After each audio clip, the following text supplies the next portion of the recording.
నమస్కారం VST news కి స్వాగతం. నా పేరు నాగిని. ముందుగా బులెటిన్ హెడ్లైన్స్. ప్రజల్లోకి రావడానికి ఎందుకు జగన్ కి భయమంటున్న యామిని శర్మ.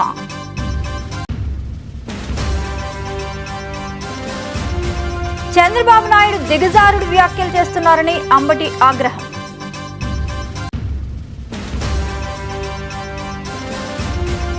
జువ్విగుంట క్రాస్ రోడ్ నుండి మొదలైన మేమంతా సిద్ధం 10వ రోజు బస్ యాత్ర. జనజాతర సభలో బీఆర్ఎస్ అధినేతపై ముఖ్యమంత్రి మండిపడ్డారు.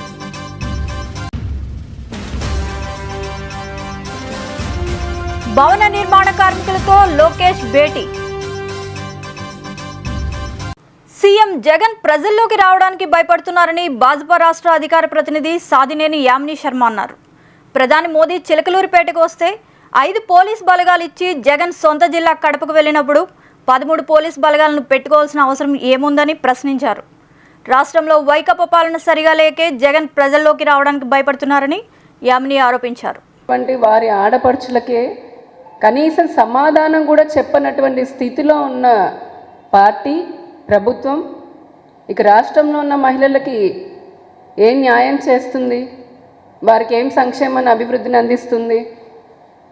ఒక పక్క కేంద్ర ప్రభుత్వం ప్రవేశపెట్టేటటువంటి పథకాలలో 60% మహిళలే హక్కుదారులాగా ఉన్నారు. అది ఇళ్ళకు సంబంధించిన ఇల్లు అయినా గ్యాస్ అయినా ఏదైనా సరే వారికి ఇచ్చేటటువంటి ప్రతి పథకంలో కూడా మహిళల్ని హక్కుదారులాగా చేస్తున్నారు నరేంద్ర మోదీ గారు, భారతీయ జనతా పార్టీ ప్రభుత్వం. ఈ రాష్ట్రంలో వచ్చేటప్పటికి ఆ మహిళలకు ఉన్నటువంటి హక్కులు కూడా పూర్తిగా కాలరాస్తూ, ఉదాహరణకి ఇళ్ళని చూద్దాం. ఈ రాష్ట్రంలో 33,000 కోట్ల రూపాయలతో 24 లక్షల ఇళ్ళని పేదల కోసం, మధ్యతరగతి వారి కోసం నిర్మిస్తోంది కేంద్ర ప్రభుత్వం. అందులో ఇళ్ళని పూర్తి చేసి గృహప్రవేశం కూడా చేసుకోనివ్వకుండా అడ్డుపడుతోంది జగన్ ప్రభుత్వం. ఇంకా ఎలా చెప్తారు మేము మహిళా పక్షపాతి అని చెప్పని? ఒక డ్వాక్రా మహిళల్ని చూడండి, అలాగే మహిళల పైనటువంటి పెరుగుతున్న అత్యాచారాలు చూడండి, ఆశా అంగన్వాడీ వర్కర్లను చూడండి. ఏ రంగంలో ఉన్న మహిళల్ని తీసుకున్నా వారికి అన్యాయం చేయడమే వైసీపీ పార్టీ. టీడీపీ అధినేత చంద్రబాబు దిగజారి మాట్లాడుతున్నారని ఆగ్రహం వ్యక్తం చేశారు మంత్రి అంబటి రాంబాబు. అసలు చంద్రబాబు పార్టీలో పోటీ చేసేందుకు నేతలే లేరని ఎద్దేవా చేశారు. మేము వదిలేసిన వ్యక్తులకు టీడీపీలో టికెట్ ఇచ్చి పోటీ చేస్తున్నారని సెటైర్లు వేశారు. కాగా మంత్రి అంబటి ఆదివారం మీడియాతో మాట్లాడుతూ చంద్రబాబు సభలన్నీ అటర్ ఫ్లాప్, సందులో మీటింగులు పెట్టి జనం రాలేదంటే మీ పరిస్థితి ఏంటో అర్థమవుతోంది. ముఖ్యమంత్రి వైఎస్ జగన్మోహన్ రెడ్డిని విమర్శించే నైతిక అర్హత చంద్రబాబుకు లేదు. ఎక్కడ పదవులు అనుభవించి ఇప్పుడు ఎక్కడ మాట్లాడుతున్నారంటూ చంద్రబాబుకు సిగ్గు శరం లేదని సెటైర్లు వేశారు. ఉన్నటువంటి కన్నా లక్ష్మీనారాయణ, నీ పక్కన ఉన్నటువంటి కన్నా లక్ష్మీనారాయణ గారు ఏం మాట్లాడాడో చూసావుగా. వాడేవాడండి, చంద్రబాబు ఎవడండి అని మాట్లాడుతుంటే పాప మా యాంకర్ కొద్దిగా సంస్కారవంతుడు. ఏమండి 14 సంవత్సరాలు ముఖ్యమంత్రిగా ఉన్నటువంటి వ్యక్తిని మీరు వాడు వీడు అంటాం సమంజసం అంటే అంటామండి. వాడు వీడు అనిపించుకునే స్థాయికి దిగజారిపోయాడు. ఆయన దిగజారులా, వీడు దిగజారాడు. ఇది విషయం. వాడు వీడు అనేటువంటి మాటలు, పదజాలాన్ని వాడినటువంటి దుర్మార్గమైన రాజకీయవేత్తను పక్కన పెట్టుకొని నన్ను ఓడించమని చెప్తున్నామంటే ఏం సిగ్గుందా లేదా అని అడుగుతా ఉన్నా. ఎక్కడ మాట్లాడినా కన్నా లక్ష్మణ గారు ఇందాక నేను చూపించినటువంటి దానిలో అప్పుడు బీజేపీ అధ్యక్షుడు పొత్తు గురించి కూడా మాట్లాడాడు. పొత్తు పెట్టుకొని మమ్మల్ని సమాధి చేశాడు అని మాట్లాడాడు. అమిత్ షా పొత్తు లేదు అని చెప్పారు. సరే, ఇప్పుడు ఈ పార్టీలో లేడు కాబట్టి అతనేం అడగడానికి లేదు. ఈ పార్టీలో లేడు కాబట్టి బీజేపీ గురించి ఆయన అడిగే అవకాశమే లేదు. ఎందుకంటే ఇప్పుడు పార్టీ మారాడుగా, బీజేపీ అధ్యక్షుడిగా ఉండి పార్టీ మారి ఇవాళ చంద్రబాబు సంకెక్కి సత్యనపల్లిలో నా మీద పోటీ చేసి నన్ను అనవసరమైన మాటలు అనేటువంటి పరిస్థితికి చంద్రబాబు నాయుడు గారిని తీసుకొస్తే ఏమనాలి అంటున్నా. వాడు వీడు అని దూషించినటువంటి కన్నా లక్ష్మీనారాయణని పక్కన పెట్టుకుని నా మీద విమర్శలు చేసేటటువంటి నైతిక అర్హత ఓ నారా చంద్రబాబు నాయుడు నీకు లేదు అని మనవి చేస్తున్నా. ఒక్కరితోనే ఉంటా నేను, ఒక పార్టీతోనే ఉన్నా నేను. రాజశేఖర రెడ్డితో ఉన్నాను, తర్వాత జగన్మోహన్ రెడ్డితో ఉన్నాను, అలాగే ఉంటాను. ఒక పార్టీలో చేరి ఆ పార్టీకి కన్న వేసి మరొక పార్టీకి వెళ్లేటటువంటి నీచమైన రాజకీయ మనస్తత్వం లేనటువంటి వ్యక్తిని అని కూడా ఈ సందర్భంగా నేను చెప్పదలుచుకున్నా. విమర్శలు మరింతగా చేస్తా. ఘాటుగా చేస్తా. కానీ వాడు వీడు అనే బూతు పదజాలాన్ని నేను వాడనంటే వాడను. చంద్రబాబు నాయుడు గారు నేనేదో అన్నాను, బావురుమని ఏడ్చాడు. నేను అనలేదురా బాబు అంటే వినలా. తర్వాత తెప్పించుకున్నాడు. మీరు చూశారుగా, బావురుమని ఏడుస్తూ ఉంటాడు. అది నేనే అన్నానని, నేను అనలేదని తెలుసుకున్నాడు. తర్వాత మళ్ళా మాట్లాడడం. ఇది ఉన్నటువంటి పరిస్థితిని మనవి చేస్తున్నా. ఆయనే కాదు, నారా కుటుంబం మొత్తం ఏడ్చేసింది. అంతేకాదు నందమూరి కుటుంబం కూడా ఏడ్చేసింది. రాంబాబు దొంగ, రాంబాబు అన్నాడని. అన్నదేమో ఎవరో అంటే నా మీద రుద్ది ఈ విధంగా చేస్తున్నాను. నేను ఒక మాట చెప్తున్నా, నేను మీడియాలో చేసేటటువంటి విమర్శలు చాలా సహేతుకంగాను, ధర్మంగాను, గౌరవంగాను ఉండే విధంగా ప్రయత్నం చేస్తాను. అప్పుడప్పుడు నన్ను ఆంబోతంటే చంద్రబాబు ఆంబోతులకు ఆవుల్ని సప్లై చేసేటటువంటి వ్యక్తి అని కూడా అంటాను. అది రియాక్షన్ తప్ప నేను అనేటువంటి మాట కాదనేది కూడా ఈ సందర్భంగా నేను మనవి చేస్తున్నాను. వచ్చాడు సత్యనపల్లి, ముగ్గురు మా ఓల్డ్ ప్రోడక్ట్సే, కొత్త వాళ్ళు ఏం కాదు. మా పార్టీ మా పార్టీలో పుట్టి పెరిగి ఆయన సంకెక్కారు. మళ్ళీ ఆ పార్టీలో వాళ్ళు ఉంటారో లేదో ఎవరికి తెలియదు. ఓడిపోయిన తర్వాత వెళ్ళిపోతారు. జగన్మోహన్ రెడ్డి గారి దెబ్బకి తెలుగుదేశం తట్టుకునే పరిస్థితి లేదు. ఈ రాష్ట్రంలో 175 కొట్టి జగన్మోహన్ రెడ్డి గారు ముఖ్యమంత్రి కాబోతున్నాడు. మీరు చూడండి, సర్వేలు చాలా స్పష్టంగా చెబుతున్నాయి. తెలుగుదేశానికి చెందినటువంటి వ్యక్తులు సర్వేలు చేసినా కూడా జగన్మోహన్ రెడ్డి ముఖ్యమంత్రి కాబోతున్నాడని చాలా స్పష్టంగా అర్థమైపోయిన తర్వాత ఈ ఫ్రస్ట్రేషన్ లో అలా కనిపిస్తున్నారు. నేను ఒక సామెత ఉంది, కాపురం చేసేవాడి కళ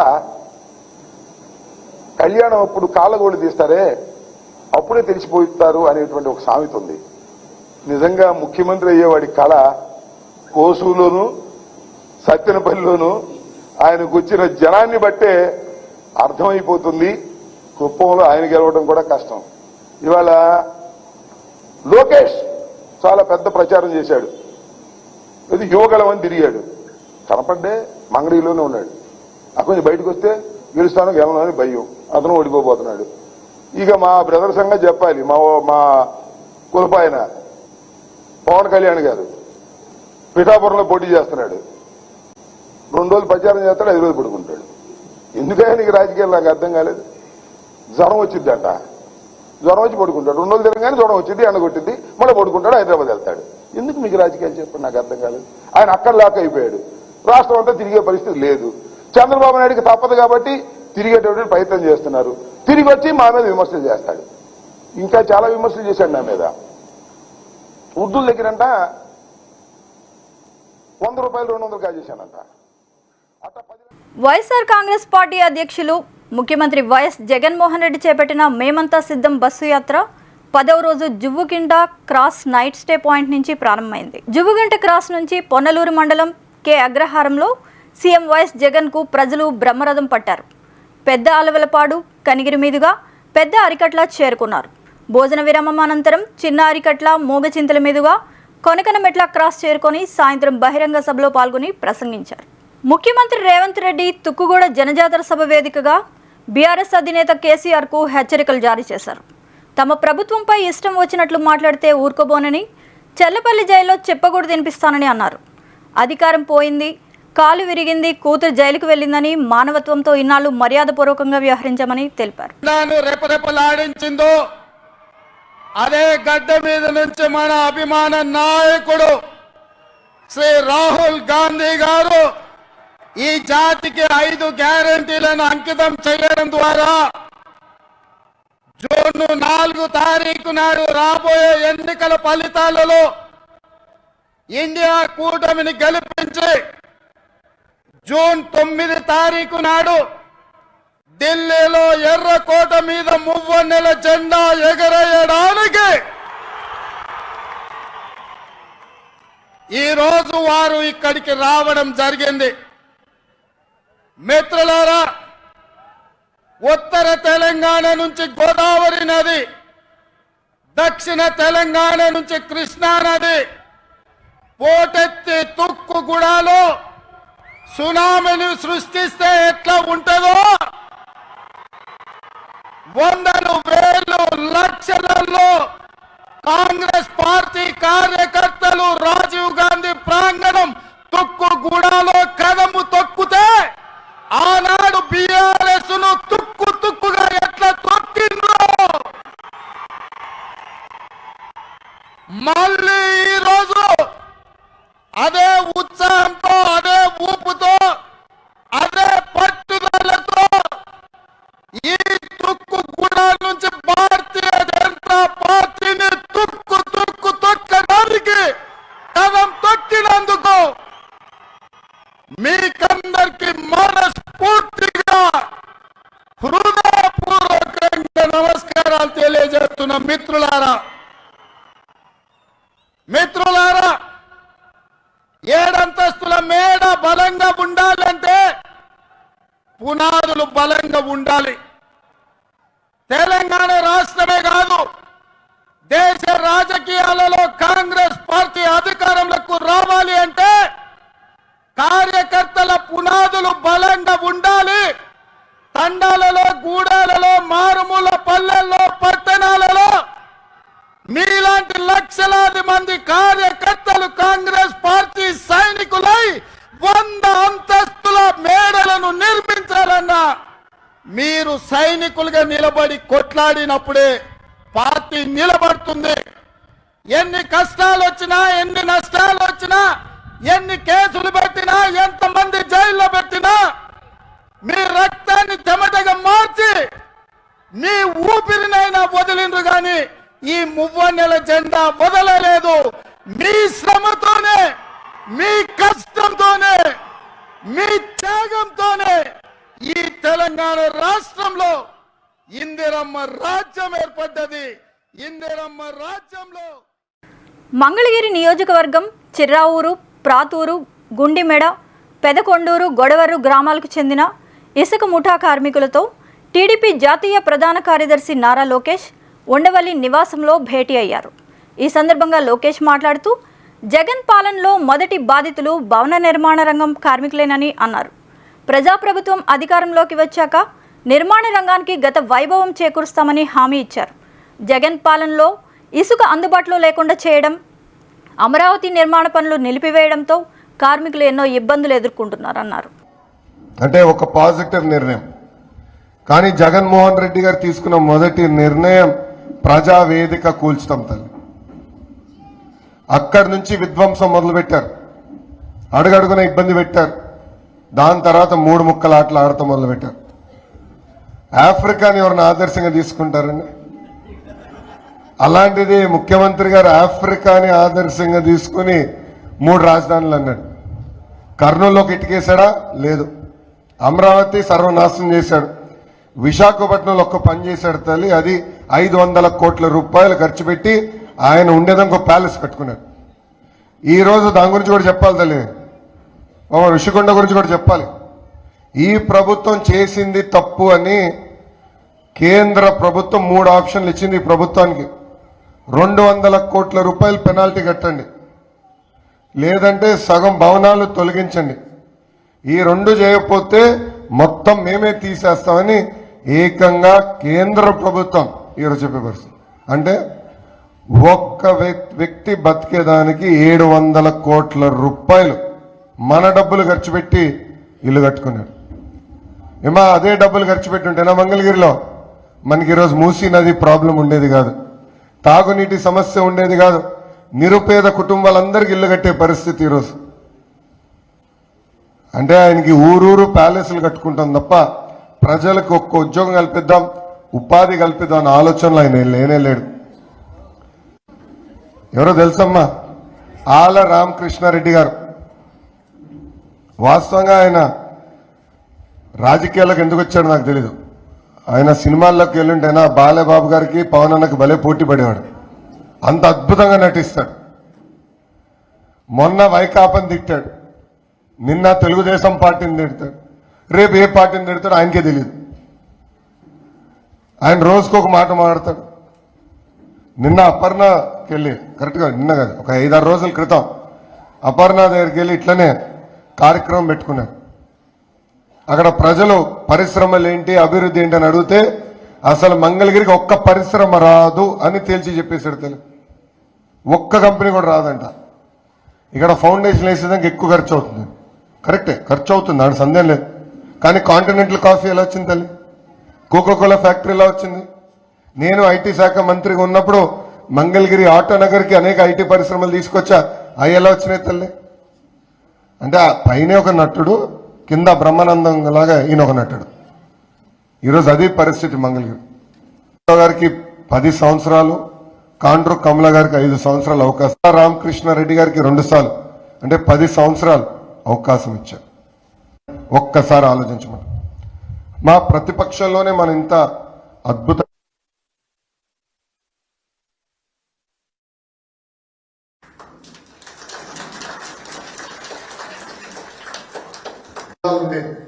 ఒక్కొక్క జిల్లాకు ఒక్కొక్క ప్రాధాన్యత ఇచ్చాం. అనంత్ మ్యానుఫ్యాక్చరింగ్ అని ఇట్లా ఒక్కొక్క జిల్లాకు ఒక్కొక్క ప్రాధాన్యత ఇచ్చాం. దాని చుట్టూ ఎకో సిస్టమ్ క్రియేట్ వస్తుంది భారతదేశానికి అని 2016లోనే ఇలాన్ మస్క్ కలిసాం. ఏపీలో ఎక్కడ చూసినా అక్రమాలు, దౌర్జన్యాలు జరుగుతున్నాయని రాష్ట్ర పీసీసీ అధ్యక్షురాలు షర్మిల ఆవేదన వ్యక్తం చేశారు. హత్యలు చేస్తున్న వారినే సీఎం జగన్ ఎన్నికల్లో అభ్యర్థులుగా నిలబెడుతున్నారని విమర్శించారు. జగన్ హత్య రాజకీయాలను ప్రోత్సహిస్తున్నారని ధ్వజమెత్తారు. వైఎస్ఆర్ జిల్లా పెండ్లిమర్రి మండలం యాదవపురంలో ఆమె ఎన్నికల ప్రచారంలో పాల్గొన్నారు. చచ్చిపోయాడు ఆ కుటుంబం కూడా ఓట్లేస్తే వీళ్ళు ఎమ్మెల్యేలు, ఎంపీలు అయ్యారు. ఈరోజు ఓట్లేసిన వాళ్ళు అన్న కృతజ్ఞత లేదు. భూమి కావాలనుకున్న వాళ్ళ సన్నిహితులట వాళ్ళకు సాయం చేయబోయి వీళ్ళను హత్య చేయడానికి కూడా వెనకాడలేదు. ఇక రాష్ట్రంలో ఉన్న వాళ్ళ సంగతి ఏమిటి? ఈ చంద్రబాబు అన్నట్టు ఎక్కడ చూసినా వైను, మైను, ఎక్కడ చూసినా శాండ్, ల్యాండ్, ఈ మాఫియాలు, ఈ గుండాయిజము, ఈ హత్య రాజకీయాలు తప్పితే వైసీపీ ప్రభుత్వం, జగన్మోహన్ రెడ్డి గారు ఏమి ప్రోత్సహిస్తున్నారో ఒకసారి ఆలోచించాలి. ఎక్కడైనా అభివృద్ధి కనిపిస్తుందా? మనకు ఏ ప్రాజెక్ట్ ఇవ్వకపోయినా, రాజధాని కట్టకపోయినా, మనకు బుడ్డల ఉద్యోగాలు రాకపోయినా, ఏ ఇండస్ట్రీలు రాకపోయినా, జగన్మోహన్ రెడ్డి గారికి మాత్రం బీజేపీతో ఆయనకున్న పొత్తు అవసరం తప్పితే, స్వప్రయోజనాల కోసం ప్రజలను తాకట్టు పెట్టాడు తప్పితే, ఒక్కసారైనా స్థానికంగా మీ గురించైనా, రాష్ట్రంలో ఎన్నుకున్న ప్రజల గురించైనా ఒక్కసారైనా ఆలోచించారా? రైతుల కోసం 3,000 కోట్లతో స్థిరీకరణ నిధి ఏర్పాటు చేస్తానన్నాడు జగనన్న గారు. ఈ రోజు రైతు పరిస్థితి ఏమిటి? అసలు అప్పు లేని రైతున్నాడా? జగన్మోహన్ రెడ్డి గారు అయితే 4.5 సంవత్సరాలు నిద్రపోయారు. ఆఖరున ఇప్పుడు నిద్రలేశారు. మెగా డిఎస్సీ వేస్తానన్న జగన్మోహన్ రెడ్డి గారు 23,000తో మెగా డిఎస్సీ వేస్తానన్న జగన్మోహన్ రెడ్డి గారు ఇప్పుడు 6,000తో దగా డిఎస్సీ వేశారు. ఈ 2 నెలల్లో ఎగ్జామ్లు, నోటిఫికేషన్లు అన్ని ప్రక్రియ అయిపోతాయా? ఉద్యోగాలు వస్తాయా? అది అయ్యేదా, సచ్చేదా? ఒక్క వర్గానైనా పట్టించుకున్నారా? బిడ్డలకు ఉద్యోగాలు లేక ఆత్మహత్యలు చేసుకుంటున్నారు. రైతులేమో పాపం లాభాలు లేక ఆత్మహత్యలు చేసుకుంటున్నారు. ఇక మిగిలిన వాళ్ళనైతే ఈ ఎమ్మెల్యేలు, ఎంపీలు పక్క నుండి హత్య చేపిస్తున్నారు. పక్కనే ఉంది వివేకానంద రెడ్డి బిడ్డ సునీత, డాక్టర్ సునీత. వివేకానంద రెడ్డి గారి హత్య జరిగి 5 సంవత్సరాలు అయిపోయింది. 5 సంవత్సరాలు అయిపోయినా ఈ రోజు వరకు కూడా హత్య చేసిన వాళ్ళు, హత్య చేయించిన వాళ్ళు యథేచ్ఛగా తిరుగుతూనే ఉన్నారు. ఏమంటే జగన్మోహన్ రెడ్డి గారి స్వయాన తన అధికారాన్ని అడ్డువేసి హత్య చేయించిన వాళ్ళు వీళ్ళు అని. కాకినాడ రెవెన్యూ భవనంలో కాకినాడ చిన్న మధ్య తరగతి పత్రికల సంక్షేమ సంఘం ఆధ్వర్యంలో రంజాన్ మరియు ఉగాది వేడుకలను ఆదివారం ఘనంగా నిర్వహించారు. ఈ కార్యక్రమానికి అధ్యక్ష కార్యదర్శులు రాయవరపు ప్రభాకర్, పిచ్చుక రఘురాం అధ్యక్షతన సమావేశం నిర్వహించారు. సీనియర్ జర్నలిస్టులు మధుసూదన్ రావు, బొడ్డు వెంకటరమణమూర్తులను సన్మానించారు. ఈ సందర్భంగా సీనియర్ జర్నలిస్ట్ మధుసూదన్ రావు మాట్లాడారు.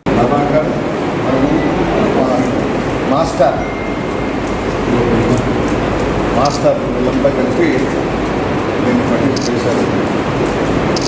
జర్నలిస్టులో నేను అభినందించాల్సింది ఏంటంటే ఐక్యత అనే దానికి చిన్న పత్రికల సంఘం వాళ్ళు మారుపేరుగా నిలిచారు. జర్నలిస్టులు ఐక్యత అనే దానికి. ఎందుకంటే ఇక్కడ ఏ జర్నలిస్టు పక్కవాడికి పడదు, ఏ 2 జర్నలిస్టులకు పడదు. రకరకాల గ్రూపులు ఒకటిగా జర్నలిస్టు మనకి ఎన్ని అభిప్రాయ భేదాలు ఉన్నా అందరం ఒకటిగా నిలవాలన్న అభిప్రాయం ఎవరికీ లేదు. అటువంటి దానిలో చిన్న పత్రికల సంఘం పేరుతో కొంతమంది అయినా ఐకమత్యంగా ఉండడం అనేది చాలా గొప్ప విశేషం. దాన్ని ప్రభాకర్ని రఘు వీళ్ళందరినీ అభినందిస్తున్నాను. ఈ ఐకమత్యాన్ని చాటి చెప్పడం కోసం ప్రతి సంవత్సరం గత 6 రోజులు ఉన్నాయని చెప్పారు కదా, ముందు ఉగాదితో ప్రారంభించారు, దాన్నేమో రంజాన్ విస్తరించారు. ఇంపార్టెంట్ అకేషన్ దాన్ని పిలిచారు. ఆల్మోస్ట్ ఒక దానికి తప్ప అన్నింటికి నేను అటెండ్ అయినాను. అందుకని దీన్ని వాళ్ళని అభినందించడం అనే జర్నలిస్టుల్లో చిన్న పత్రికల పేరుతో కొంతమంది జర్నలిస్టులు ఐక్యత తెచ్చినటువంటి ఘనత తిరుమల శ్రీవారిని శనివారం వీఐపీ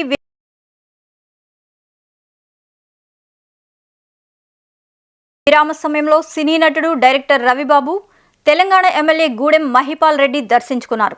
ఆయనకు ఆలయ అధికారులు దర్శన ఏర్పాట్లు చేశారు.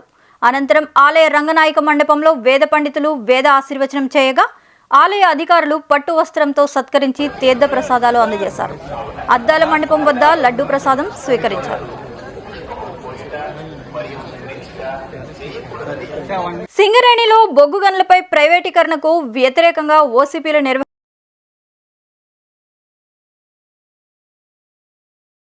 నిర్వహణకు వ్యతిరేకంగా యూనియన్లు కలిసికట్టుగా పోరాటం చేయాలని ప్రొఫెసర్ కోదండరాం పిలుపునిచ్చారు. ఆదివారం గోదావరి కనిలో జరిగిన తెలంగాణ సింగరేణి ఉద్యోగుల సంఘం మహాసభలో కోదండరాం పాల్గొని మాట్లాడారు. సంఘం నాయకులు మిట్టపల్లి కుమారస్వామి అధ్యక్షతన ఖచ్చితంగా నిలబడుతున్నారు. కాబట్టి ఈ నేపథ్యం నుంచి మనం ఆలోచించి ఓపెన్ క్యాస్ట్ గనులకు వ్యతిరేకంగా ఒక స్టాండ్ తీసుకొని ఒక ప్రచారం చేయాలి. ఈ ఎన్నికల సందర్భంగా ఇది కూడా ఒక ప్రధాన ప్రచారాంశంగా ఉండాలని చెప్పి నేను కోరుతూ, ఈ ప్రయత్నాలను మనం నిర్లక్ష్యం చేస్తే కూడా కష్టమైంది. మొత్తం పబ్లిక్ రంగ సంస్థలన్నింటినీ కుప్పకూలుస్తున్న కేంద్ర ప్రభుత్వము మనం నిలదీస్తూ ఈ పబ్లిక్ రంగ సంస్థల పరిరక్షణ అనేది మన కర్తవ్యంగా ఈసారి ఎన్నికల్లో ముందుకు రావాల్సి ఉంటుంది. ఆ కర్తవ్యాన్ని సాధించుకోవటం కోసం మనం అందరం కూడుకోవాలి. కార్మికుల కనీస అవసరాలు, వాళ్ళకి ఇల్లు కావాలి, వాళ్ళందరికీ కూడా తాగడానికి మంచినీరు కావాలి, వైద్య సౌకర్యాలు. శ్రీకాకుళం జిల్లా అరసవెల్లి శ్రీ సూర్యనారాయణ స్వామివారి అనివెట్టి మండపంలో ఆలయ ప్రధాన అర్చకులు శ్రీ ఇప్పిలి శంకర శర్మ ఆధ్వర్యంలో మాస శివరాత్రి మహాపర్వం శివ పంచాయతన సహిత మహాలింగార్చన ఆదివారం నిర్వహించారు. ఈ మేరకు అధిక సంఖ్యలో భక్తులు వచ్చి స్వామివారిని దర్శించుకున్నారు. ఈ కార్యక్రమంలో ఆలయ ఈవో ఎస్ చంద్రశేఖర్, ఆలయ వేద పండితులు ఉన్నారు.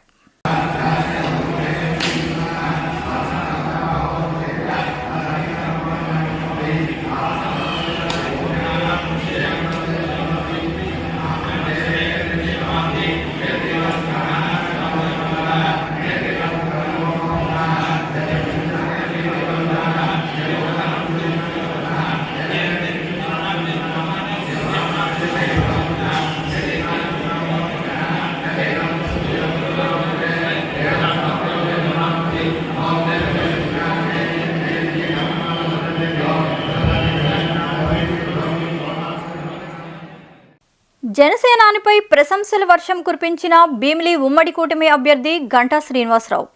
ఎండాడ జనసేన కార్యాలయంలో జరిగిన ఉమ్మడి పార్టీల ఆత్మీయ సమావేశంలో ఆయన జగన్ ప్రభుత్వంపై మండిపడ్డారు. ఏదో మంచి చేస్తాడని జగన్కి ఒక్క ఛాన్స్ ఇస్తే గెలిచిన మొదటి రోజే ప్రభుత్వ వేదిక కరకట్ట కూల్చి విధ్వంస విశ్వరూపంతో మొదలైన జగన్ పాలన నేటికి అలానే సాగుతుందని విమర్శించారు. భారతీయ జనతా పార్టీ మద్దతు అవసరం. ఎందుకంటే చూస్తా ఉన్నాం, వాళ్ళు ఎలాంటి నేరాలు ఘోరాలు, ఎలాంటి అక్రమాలు అన్యాయాలు, ఎలాంటి ఏం చేస్తా ఉన్నాం చూస్తా ఉన్నాం. ఇవన్నీ అడ్డుకొని ఒక ఫెయిర్ పోల్ జరగాలి, ఒక డెమోక్రటిక్ గా ఎన్నికలు జరగాలంటే ఢిల్లీ సపోర్ట్ మనకు అవసరం. అంతేకాదు జనసేన భారతీయ జనతా పార్టీ ఒక అండర్స్టాండింగ్ లో ఉన్నాయి. అంతేకాకుండా మోడీ గారు ప్రత్యేకంగా పవన్ కళ్యాణ్ పట్ల ఒక అభిమానం. ఆయన ప్రైమ్ మినిస్టర్ అయినా సరే, ఈయన దగ్గర ఒక ఎంపీ లేకపోయినా సరే, ఏదైనా కార్యక్రమం ఉన్నా లేకపోతే ఇంకొక ప్రమాణ స్వీకారం ఉన్నా ఇంకోటి ఉన్నా పవన్ కళ్యాణ్ గారిని ప్రత్యేకంగా పిలిపించుకొని ఆయన గౌరవించే సాంప్రదాయం మోడీ గారి దగ్గర ఉంది. యువతకి ఏదో మనం మేలు చేయాలి, సంథింగ్ నా వంతు బాధ్యత ఉంది, నా ఇది నేను చేయాలనే ఉద్దేశంతో రాజకీయాల్లోకి వచ్చిన వ్యక్తి. ఈ రోజు కూడా చూసాం, మొన్నే మనం 10 కోట్ల రూపాయల పార్టీ నిర్మాణం కోసం, పార్టీ ఖర్చు కోసం అని చెప్పి ఆయన కౌలు రైతులకు ఏదో నష్టం జరిగితే దానికి ఆయన సొంత డబ్బులు ఒక్కొక్క దీనికి ₹1,00,000 అక్కడ రైతులకు పంపిణీ చేశాడు. ఇట్లా ఒక రాజకీయ పార్టీ ఉంటున్న వ్యక్తి సొంత డబ్బులు ఖర్చు పెట్టి చేసే వ్యక్తులు ఎవరు ఉండరు.